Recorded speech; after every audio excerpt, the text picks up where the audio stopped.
tu Espíritu nos guíe para comprender, Señor, el mensaje, Señor, que tú has escrito, Señor, tiempo atrás para la edificación de tu iglesia. Te honramos en el nombre de Jesús. Amén. Muy bien, vamos a ver, el tema hoy es el tema de Malaquías.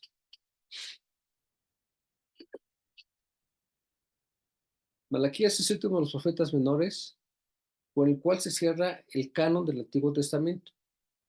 No es casualidad que estuviera ahí, es el último de todos los profetas. Después de eso hubo 400 años de oscuridad. Su predicación coincide con la de Esdras y Nehemías, y el profeta escribe a los exiliados de Babilonia, los que regresaron en el año 536 de Babilonia, y pues su preocupación son muchas en las que ven ahí, pero lo que quiero que ustedes piensen un poquito es que se imaginen lo que ocurrió cuando regresaron de Babilonia. Se fueron unos cuantos a Babilonia, allá hicieron su vida, allá se casaron, tuvieron hijos, tuvieron negocios, tuvieron propiedades y se regresaron. Unos se quedaron, pero otros se regresaron. Pero cuando regresen encuentran un panorama, pues no era lo que estaban esperando. Así que encuentran un panorama en donde encuentran una ciudad completamente destruida y vienen de un lugar donde había la mejor civilización de ese entonces, era el ombligo del mundo en ese momento, Babilonia. Entonces regresan a un lugar que está completamente destruido, pues con necesidades de toda clase. Y entonces vamos a leer, porque lo que dice Malaquías capítulo 1, dice: profecía de la palabra de Jehová contra Israel por medio de Malaquías. Yo os he amado, dice Jehová, y dijisteis: ¿en qué nos amasteis? ¿No eres Esaú, hermano de Jacob? Dice Jehová: y amé a Jacob, y Esaú aborrecí, y convertí sus montes en desolación, y abandoné sus heredades para los chacales del desierto. Cuando Edom dijere: nos hemos empobrecido, pero volveremos a edificar lo arruinado, así se ha dicho Jehová de los ejércitos: ellos edificarán, yo destruiré. Les llamarán territorio de impiedad, y el pueblo con el cual Jehová está indignado para siempre. Y vuestros ojos lo verán, y diréis: sé Jehová agradecido más allá de los límites de Israel. El hijo honra al padre, el siervo a su señor. Si pues yo soy padre, ¿dónde está mi honra? Y si soy señor, ¿dónde está mi temor? Dice Jehová de los ejércitos a vosotros, oh sacerdotes, que menospreciáis mi nombre y decís: ¿en qué hemos menospreciado tu nombre? En que ofrecéis sacrificios sobre el altar, pan inmundo, y dijisteis: ¿en qué te hemos deshonrado? En que pensáis que la mesa de Jehová es despreciable. Y cuando ofrecéis el animal ciego para el sacrificio, no es malo. Asimismo, cuando ofrecéis el cojo o enfermo, no es malo. Preséntalo tú a tu príncipe. ¿Acaso se rodará de ti o le serás acepto? Dice Jehová de los ejércitos. Ahora pues, orad por el favor de Jehová, por el favor de Dios, para que tengáis piedad de nosotros. Pero ¿cómo podéis agradarle si hacéis estas cosas? Dice Jehová de los ejércitos. ¿Quién también hay de vosotros que cierre las puertas y alumbre mi altar de balde? Yo tengo, yo no tengo complacencia con vosotros, dice Jehová de los ejércitos, ni de vuestra mano aceptaré ofrenda, porque desde que el sol sale hasta donde se pone, es grande mi nombre entre las naciones, y en todo lugar se ofrece a mi nombre incienso y ofrenda limpia, porque grande es mi nombre entre las naciones, dice Jehová de los ejércitos. Vosotros la habéis profanado cuando decís: inmundicia es la iglesia de Jehová, y cuando decís que su alimento es despreciable. Además, habéis dicho, habéis dicho: oh, qué fácil es esto, me despreciáis, dice Jehová de los ejércitos, y trajiste el hurtado, o cojo, o enfermo, y presentasteis ofrenda. Aceptaré yo de vosotros mano de vuestra mano, dice Jehová. Maldito el que engaña, y el que teniendo machos en su rebaño promete y sacrifica a Jehová.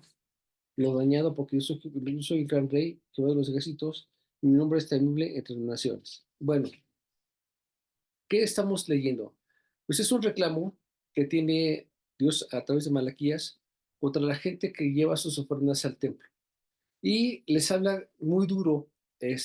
Para nosotros tal vez no entendamos muchas cosas, pero ellos sí entendían directamente a qué se refería, porque se referían a su comportamiento. Estas partes van dirigidas prácticamente a los sacerdotes.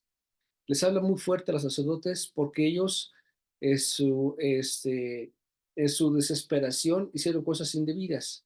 El pueblo, una vez que regresó del templo y se reedificó por primera vez el templo, una vez con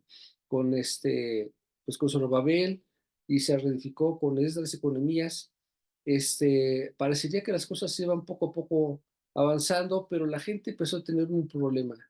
No veía las promesas cumplidas porque Dios tardaba. Y luego también lo que no veía era que se levantara el templo como era el templo de Salomón. El templo de Salomón, se acordarán, tenía una belleza extraordinaria, una composición de piedras y de mármoles y de materiales extraordinarios que pues, dejaba a todo el mundo con la boca abierta de lo increíble que era la obra, pero ellos esperaban que con lo poco que hicieran se hiciera mucho.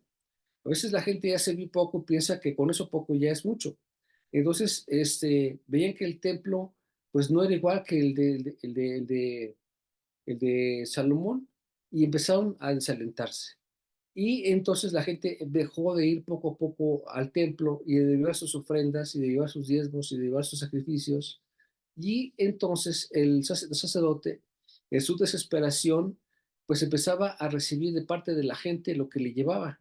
La gente presentaba, dice que aquí, que la gente presentaba animales cojos o ciegos o manchados o tuertos, y ellos lo aceptaban porque si no lo aceptaban se quedaban sin comer. Cuando el sacerdote aceptaba las ofrendas, los bendecía.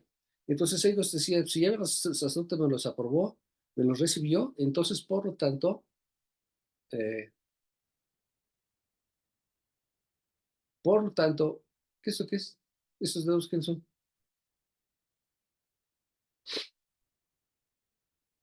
Yes, Este, Daisy. ¿Es de ahí sí? Sí. Nada más le veo la pura nariz para arriba. Ahora ya no, ya cambió. Por eso parece con Javier. Bueno, voy a tratar de entender cómo va la cosa. Entonces, los sacerdotes estaban recibiendo de parte del pueblo lo que el pueblo llevaba.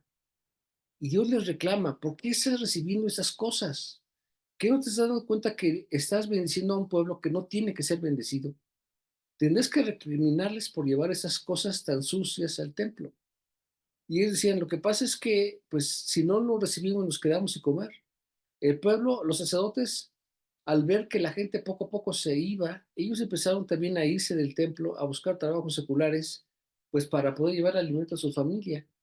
Y luego trabajar, para también mezclarse con la gente y le dieran trabajo, aceptaban lo que la gente les ofrecía, tanto en alimentos como en actitudes. Entonces aceptaban que las casas que lo recibieran, pues hubiera vino, hubiera mujeres, hubiera cosas, o mezclas de gente que no era judía. Entonces, los invitaban a comer y ellos iban, porque pues aunque no tenían, no son judíos, pero me daban de comer, entonces aceptaban de todo y se estaban corrompiendo por esto y después regresaban otra vez al templo para ministrar y parecería que lo que hicieron mal hace momentos se les había olvidado. Entonces Dios les reclama, ¿por qué hiciste esto? ¿Por qué estás haciendo que el pueblo peque? De por sí ya es tan mal por lo que están haciendo, tú estás contribuyendo a que la gente no tema a Dios. Y si no hay temor de Dios, parte de Dios, no va a haber bendición. Por mucho que la gente quiera, no los voy a bendecir. Necesitan tener una actitud diferente. Y es que cuando la gente da algo, pues tiene que va implícito primero su voluntad y su corazón. O sea, su voluntad porque quieren agradar a Dios y su corazón en la forma en que lo dan. Entonces, ellos estaban trayendo animales que estaban tuertos o manchados o ciegos, o que estaban mutilados, y sabían muy bien que estaban así y el sacerdote tenía la obligación de inmediatamente regresárselos. Esto no te lo puedo recibir, aunque se quedara sin comer. Te lo tengo que regresar, pero ellos lo aceptaban para no quedarse sin alimento. Y esto fue parte del Señor mal porque no estaban honrando a Dios. Dice, o sea, la Biblia nos enseña que no basta con que la gente dé, sino que tienen que tener un corazón para darlo. Entonces hay mucha gente que sí da en la iglesia o en las iglesias, no hablo de nada más de la iglesia de Alfa y Omega, sino que en muchas iglesias la gente da, pero tiene un corazón que no es grato. De hecho, a veces el dinero que proporcionan es producto de robo, o es producto de tranza, o es producto de violencia, es producto de haber saqueado cosas. No es un dinero bien habido y aún así lo dan. Y en muchas ocasiones los sacerdotes o los pastores, sabiendo que el origen de eso no es el correcto, aún así lo recibe. Y Dios recriminó en ese tiempo a través de Malaquías a la gente que estaba haciendo estas cosas y también cuando la gente iba al templo y cada vez lo veía que estaba más deteriorado, que había cada vez menos gente, que ya no había para el incienso, que ya no había para las luces, ya no había muchos materiales y que ya incluso también muchos sacerdotes ya no estaban ahí porque no estaban porque no había pues dinero para mantenerlos. Entonces lo que hizo la gente fue irse a otras iglesias en donde sí vieron gente. Y esas iglesias, curiosamente, eran de los Baales, de Astarot, de Baal, de todos los demonios que había ahí, de todos los ídolos que había en la tierra de Canaán, y se mezclaban entre ellos e hicieron que sus propios hijos se casaran con los hijos de esta gente pagana. Esto nos lleva a un problema que tenemos en la iglesia del día de hoy, en donde la gente prefiere irse a iglesias más grandes porque en ellas van a encontrar, pues, aparte de multitud, van a ver más gente, van a encontrar el novio o novia para sus hijos. Si vamos para acá, porque aquí no hay gente, pero ahí sí la hay, pero no les importa que lo que está allá sea del diablo. Lo que les importa es que en apariencia, si van a la iglesia, pues entonces se ser cristianos, y no porque tenga una Biblia gentes que debajo del hombro ya es cristiano. Eso no es real. Entonces, la gente se empezó a ir del templo para, para buscar en las iglesias un apoyo para lo que ellos estaban buscando. Y obviamente lo que no buscaban era la voluntad de Dios, sino únicamente emparentar con gente para que sus hijos no se quedaran sin ninguna, se quedaran así, solteros. Entonces, dice la Biblia que Dios les reclama, dice, ¿por qué me traes a mi altar pan inmundo? O sea, pan de suciedad, pan sucio. ¿Por qué traes esto? ¿Por qué, me traes ¿por qué permites que en la iglesia traigan cosas sacrificadas que no son dignas de mí? Esto no está correcto. Dice que la ofrenda y todas las cosas que traían no eran limpias, ni tenían el buen origen, y aunque fueran limpias, no iban con el corazón que Dios buscaba. Dios busca que la gente aprenda a darle a Dios con un corazón, más que la cantidad, que sí se fija, por supuesto, en ella, se fija en la actitud con la que se da. Es decir, a ver, les voy a poner el ejemplo. O un momento, hay veces que a mí me toca estar recibiendo los diezmos que se generan y tengo que hacer la contabilidad y después me doy cuenta que vienen los billetes muchos y ahí tengo que estar buscando a ver si hay los casitos por ahí o dónde quedaron o están tan viejitos que no los aceptan en ninguna parte o a veces en lugar de ser monedas son botones y dices tú, ¿qué ocurrió con esto? ¿O qué es esto? Parecería que lo que se le está dando a Dios es limosna y no es una ofrenda, no es algo digno de parte de Dios. Eso además de que es incompleto porque no es lo que Dios dio. O sea, Dios tiene una memoria para saber qué fue lo que nos dio y lo que la gente hace es no regresarle a Dios lo que le pertenece a Él. Entonces, esa actitud con la que se tiene, pues es preocupante porque se ven, ok, sí están dando, pero no lo están dando con su corazón ni con su voluntad, sino lo están dando por obligación. Y eso para Dios no es grato. O sea, esto para Dios es abominación, es un pan sucio, es un incienso sucio, es una ofrenda sucia que para Dios no es grata. Lo que Dios acepta del corazón es que lo hagan con toda su voluntad y con todo su amor. Nosotros cuando estábamos en la iglesia donde asistíamos, eh, ejecutábamos el dinero de lo que recibíamos y apartábamos los mejores billetes y si estaban medio feitos buscábamos cambiarlos hasta traer a los que estuvieran lo más nuevecito que estuvieran para poder llevar al Señor lo mejor. Nadie nos estaba criticando porque fueran menos o mucho o algo, sino lo que nosotros buscábamos era agradar a Dios con lo mejor de nuestras ofrendas.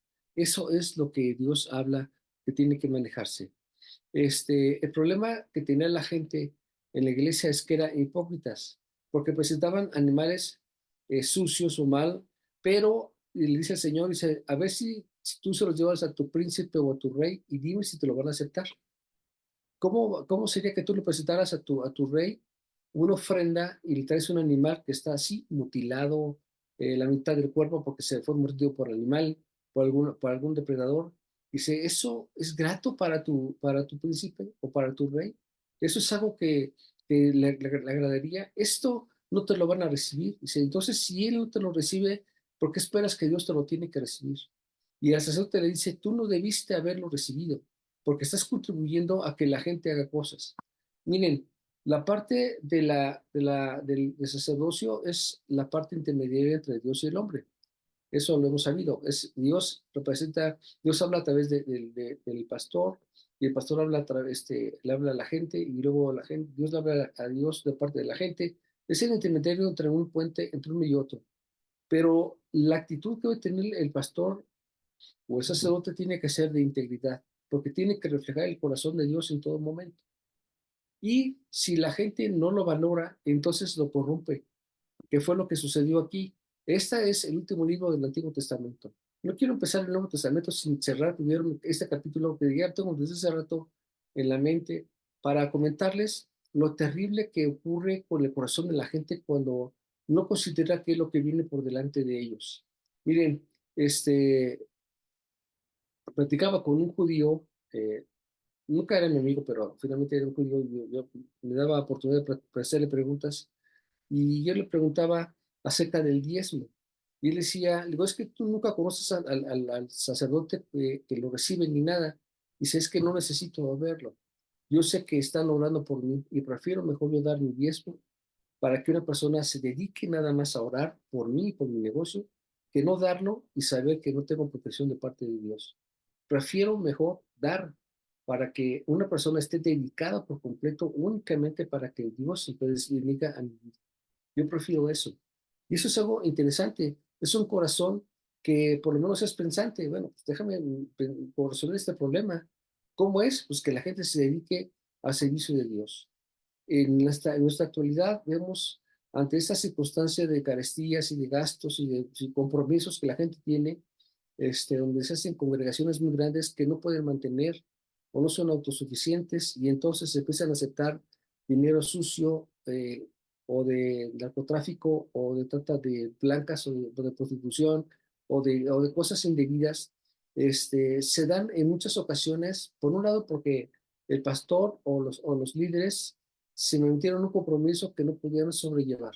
Y la otra parte es que la gente también pues no ha aprendido a valorar lo que significa lo que es el pastorado. Este, nosotros tenemos unos ingresos, o sea, yo tengo unos ingresos, ustedes lo saben, no vivimos de la obra, trabajamos por nuestra cuenta y yo les preguntaría si están dispuestos a que yo renuncie a mi trabajo, ustedes no piensan mantener a mí. O sea, piensen en esto. No se lo estoy diciendo, no se lo estoy endosando, a ver, pero piensen un poco, ¿qué pasaría si yo dijera, está bien, yo voy a renunciar a mi trabajo y espero que ustedes me den lo que Dios me da a mí a través de mi trabajo? Y van a decir, pues es que, sí, pero como que es que apenas si yo me muevo, no, tal vez dicen, ¿sabes qué? Mejor tal vez no. Qué mal, porque entonces ¿dónde está la fe y el corazón de parte de la gente? Porque si yo no trabajara con mis manos, entonces, ¿qué sucedería? Pues que tenía que buscar un trabajo secular y descuidar más, o sea, descuidar el templo, la iglesia para entonces llevar el alimento a la casa. ¿Y dónde entonces está el pueblo que está buscando que Dios bendiga? Porque sí queremos de Dios su bendición, pero no queremos el compromiso de sostener a la casa de Dios. Aquí la casa de Dios se estaba abandonando, se estaba cayendo a pedazos. Decía Malaquías, dice, es que la gente ya no quiere ir a la iglesia, se la vive solamente buscando un beneficio absurdo como es el ir a las congregaciones donde haya mucha gente, sin considerar que lo que están viendo no está correcto.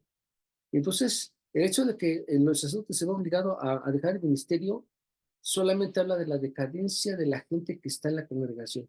Y eso es terrible.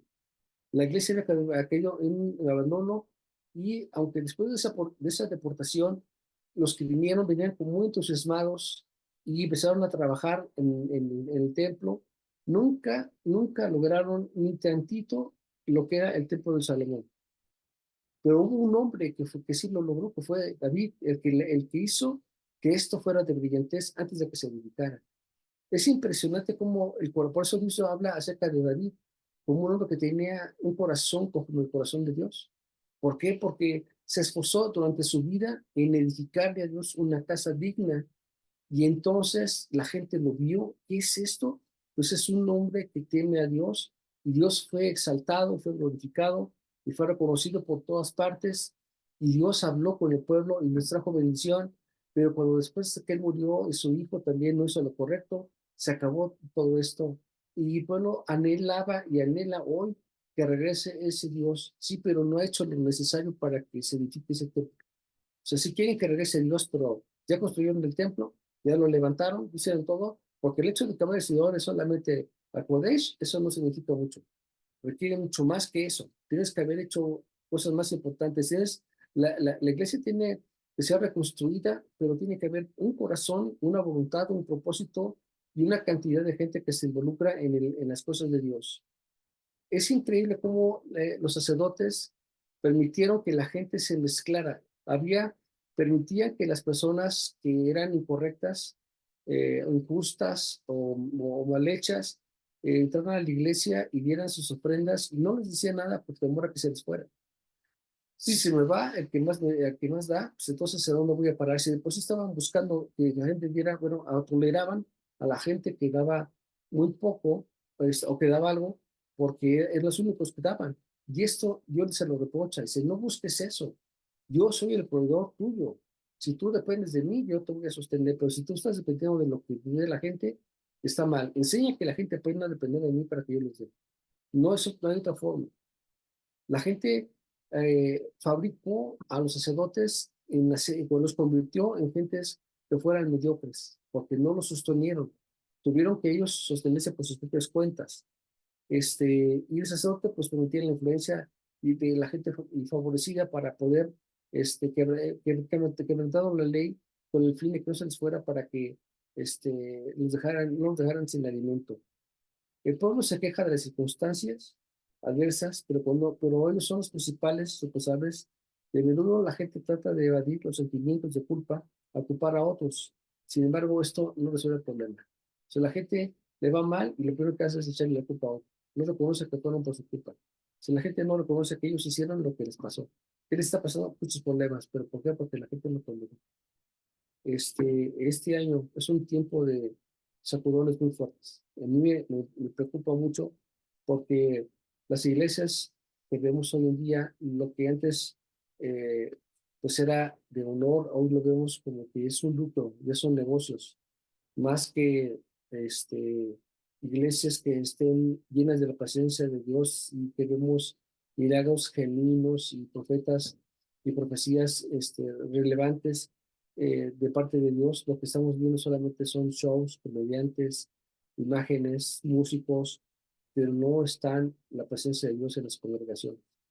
Cuando nosotros nos fuimos de la iglesia donde nacimos, nos fuimos a la Semilla de Mostaza, pues es una iglesia donde tienen músicos, o había músicos eh, experimentados, músicos de profesión, y le decimos cosas, tocan increíble, cantan increíble, pero no se siente para nada la presencia de Dios. Esto no funciona, ¿sí? Esto no es una iglesia, ¿sí? Ciertamente lo que tú ves son imágenes, es la gente con bailes y escenografía es preciosa, pero la presencia de Dios no está en esta congregación. Esto es lo que de Dios depara para este año. Gentes, iglesias que se están levantando y para poder sostenerse están tolerando toda clase de cosas, desde banderolas, desde bailes, desde eventos, desde conferencias que son solamente atractivas en el título, pero no en esencia y que no transforman vidas. La intención es que la iglesia no decaiga en su afán por seguir buscando al Señor todos los días y comprometerse con la iglesia. La iglesia no se sostiene solamente por nuestra voluntad, se sostiene con tus manos, con tu dinero, con tu tiempo, con tu esfuerzo. No solamente basta con que eso está bien, pero tienes que involucrarte, tienes que ver en qué ayudo.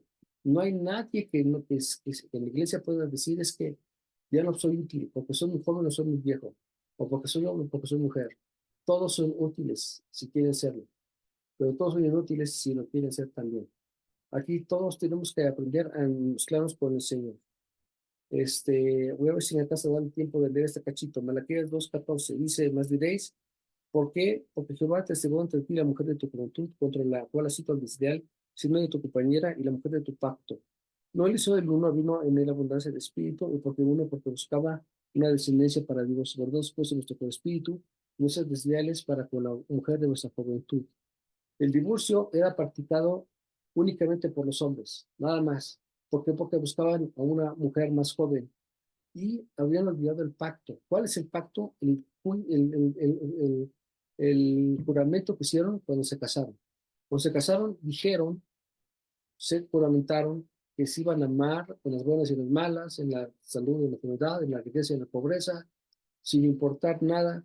Y aquí habían quebrantado los hombres su pacto, porque ellos eran los que se buscaban. La mujer no se divorciaban los hombres, no la mujer. Entonces Dios le habla muy fuerte al hombre y le dice, porque Jehová te según contra ti la mujer de tu juventud, contra la cual has sido desleal, siendo ella tu compañera y la mujer de tu pacto.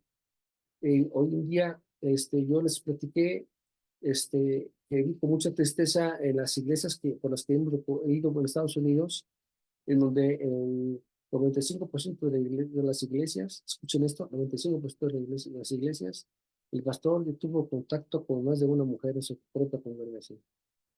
Esto es horrible. Y lo ven como si fuera algo natural. Pues es que pues, le gustó. No es así. Dios habla con dureza acerca de un pacto que hicimos con nuestra esposa, con la cual no hay forma de poderlo quebrantar con nada. Y Dios le dice que esto no debe ser así. Así que ningún divorcio es practicado o es bueno delante de la presencia de Dios. No es, ¿entendé? Habla también de la unión Y por libre. supuesto, más aún todavía lo que es unión libre, porque ni siquiera hay compromiso. Eso es una aberración, es una distorsión. El sacerdote estaba distorsionando la palabra al tolerar cosas y la gente creía que porque los se toleraban, entonces estaba bien. O sea, estaba bien para el sacerdote llevar un animal cojo. Bueno, pues entonces yo llevaré otro también. Es más barato, es más cómodo, es más fácil de conseguir. Y ese es un ejemplo de las muchas cosas que había, y entre ellas, por supuesto, el divorcio. El divorcio lo toleraban los sacerdotes y los volvieron otra vez a casar. En la iglesia no casamos a nadie que estuvo divorciado. Eso no es posible. Si ya te divorciaste, jamás te vas a volver a casar, no en esta congregación. Nosotros no permitimos este tipo de cosas, no nos vamos a corromper con nada, porque el divorcio, un matrimonio es para toda la vida. Si te equivocaste, pues qué pena, pero no por eso vamos a ensuciar la casa de Dios, ni tampoco vamos a manchar el nombre de Dios. Este, hoy en día abunda la gente cínica que distorsiona la verdad. Cínicamente la gente te promete cosas sin que esto tenga un respaldo de parte de Dios. Y esto es algo que nos debe mover. Dice Malaquías 3:6, me quedan como ya casi nada. Dice, ¿por qué Jehová no cambio? Por eso, hijos de Jacob, no habéis sido consumidos. Desde el Dios de vuestros padres os habéis apartado de mis leyes y no las guardasteis. Volveos a mí, yo me volveré a vosotros. Ha dicho Jehová de los ejércitos, me dijiste que hemos de volvernos, robar el nombre a Dios, que vosotros lo habéis robado. Y dijiste, ¿en qué te hemos robado? En nuestros diezmos y ofrendas. Malditos sois con maldición, porque vosotros la nación toda me habéis robado. De todos los diezmos a la polí, hay alimento en mi casa, y al probarme ahora en esto, dice Jehová de los ejércitos, si no, os abriré las ventanas de los cielos y derramaré sobre vosotros bendición hasta que sobreabunde. Y prended temor por vosotros al devorador y no destruirá el fruto de la tierra, ni nuestra vida en campo será estéril, dice Jehová de los ejércitos, y todas las naciones os dirán, irán turados porque seréis tierra deseable, dice Jehová de los ejércitos. Malaquías termina hablando que el Señor dice, yo no cambio. O sea, la gente piensa que, pues, que la iglesia se tiene que modernizar. Bueno, la palabra de Dios no cambia, sigue siendo igual. Su esencia es la misma. No hay cambio. Y si yo no he cambiado, dice, por eso es que no he sido consumidos, porque si yo hubiera cambiado, todos, como quitándole ya la santidad de Dios, estaríamos en pecado y por lo tanto seríamos consumidos. Dice que no nos apartemos de su palabra, y aunque vengan tiempos complicados, Dios nos va a sacar adelante si aprendemos a darle a Dios lo que Dios le pertenece. Yo invito a la congregación, a todos en general, que busquen a la pastora, que busquen eh, a Ruthie, que se involucren en los ministerios, no se conformen con lo que hacen, involúquense más con Dios, métanse más a buscar al Señor, para que la iglesia pueda crecer en cantidad, en calidad, en esfuerzo, en santidad, y para que todos aprendamos a tener bendición hasta que sobreabunde de parte del Señor. Este fue el último mensaje del Antiguo Testamento. Me voy un poquito más atrasado porque ya arrancamos el año, pero espero que este tiempo que viene adelante sea de bendición y sea multiplicación de bienes en medio de la dificultad que el mundo presenta. Dios les bendiga, pasen buena noche. Gracias.